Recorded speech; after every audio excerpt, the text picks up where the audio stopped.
সুস্থতা আল্লাহ তাআলা দিয়েছেন, আলহামদুলিল্লাহ বলা।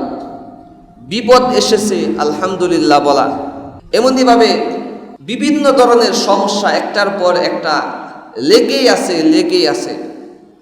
তারপরেও নাশুকরিয়া না করা, আল্লাহ তাআলার শুকরিয়া আদায় করা, আলহামদুলিল্লাহ বলা, এটাই হলো একজন প্রকৃত মুমিন, মুখলেস মুমিনের পরিচয়। আল্লাহ তাআলার একজন নবী ছিলেন হযরতে আইয়ুব আলাইহিস সালাতু ওয়াস সালাম।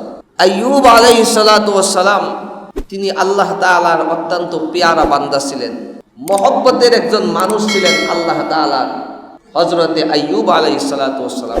আইয়ুব আলাইহিস সালাতু ওয়াস সালামকে আল্লাহ তাআলা তিনি দাস দাসী দিয়েছিলেন, বিশাল ধন সম্পত্তির মালিক তাকে বানাইছিলেন, চাকর চাকরানি ছিল, অনেক সন্তান সন্ততি ছিল। এখনকার যুগে তো মানুষ সন্তানাদি নেয় না, কম নেয়। টাকা পয়সা, ধন দৌলত, বাড়ি গাড়ি এগুলি ভাট বাটোয়ারা করলে বেশি সন্তান হইলে কমে যাবে, বিভিন্ন জিনিস চিন্তা করে। আগের যুগের মানুষে তাদের সন্তান সন্ততি থাকতো বেশি, আর বেশি সন্তান সন্ততি থাকায় তাদের এটা একটা গৌরবের বিষয় ছিল, অহংকারের বিষয় ছিল।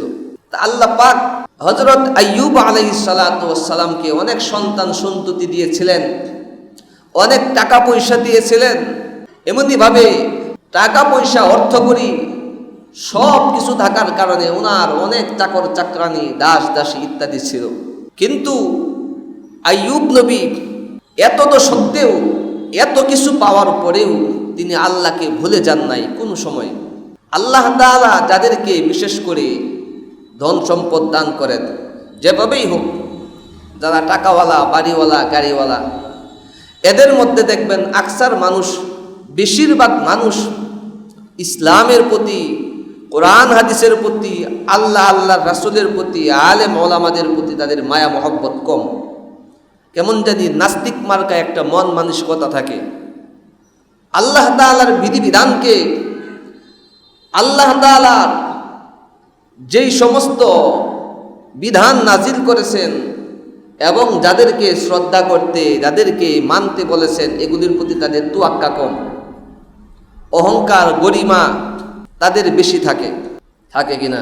কিন্তু আইয়ুব আলাইহিস সালাতু ওয়াস সালামের এত সম্পদ, এত কিছু থাকার পরেও ওনার ভিতরে এগুলি কিছু ছিল না।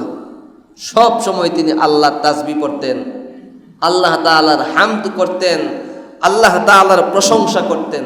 তো শয়তান এগুলি তার মানতে খুব কষ্ট হচ্ছিল। শয়তানের কামই তো শয়তানি করা, যে মানুষকে ফুসলাইয়া দেওয়া, এই বেটা তুই এত বড় লোক, এত টাকার মালিক, তুই অমুক সোলমদ্দির গোলা একজন হুজুর হয়েছে, তার কাছে যায় তোর নত স্বীকার করতে হবে, তার কাছে তো সিলিন্ডার করতে হবে। ওই যে মসজিদ মাদ্রাসা যেগুলি মানুষের টাকা দিয়ে চলে, মানুষের বুঝা, নাউজুবিল্লাহ, এই সমস্ত বিষয়ের কাছে তো নত স্বীকার করতে হবে। শয়তানে ফুসলায় বিভিন্ন দিকে, হিংসা বাড়ায়া দেয়, হিংসার পাহাড় তার ভিতরে সৃষ্টি করে, ঠিক কিনা? তো আইয়ুব নবীকে অনেক ফুসলাইতেছিলেন, কিন্তু কোনোভাবেই আইয়ুব নবীকে শয়তান পাকড়াও করতে পারে না। আর ওই সময়, তদানীন্তন সময়, শয়তান সপ্ত আকাশ পাড়ি দিয়ে আল্লাহর সাথে সেই কথা বলতে যায়। এর পরবর্তীতে হযরতে ঈসা আলাইহিস সালাতু ওয়াস সালাম ওনার নবুয়ত প্রাপ্তির পরে আল্লাহ তাআলা 7 আসমানের 4 আসমান শয়তানের জন্য যাওয়া বন্ধ করে দিলেন। কয় আসমান? 4 আসমান। এই 4 আসমানে শয়তান ঢুকতে পারবে না, বাকি 3টা সে যাইতে পারবে। এর পরবর্তীতে আমাদের নবীর যখন আবির্ভাব হলো, তখন আল্লাহ তাআলা সপ্ত আকাশ, সমস্ত আসমানে শয়তানের ঢোকা, শয়তান প্রবেশ করা এখানে বন্ধ করে দিলেন, নিষিদ্ধ করে দিলেন।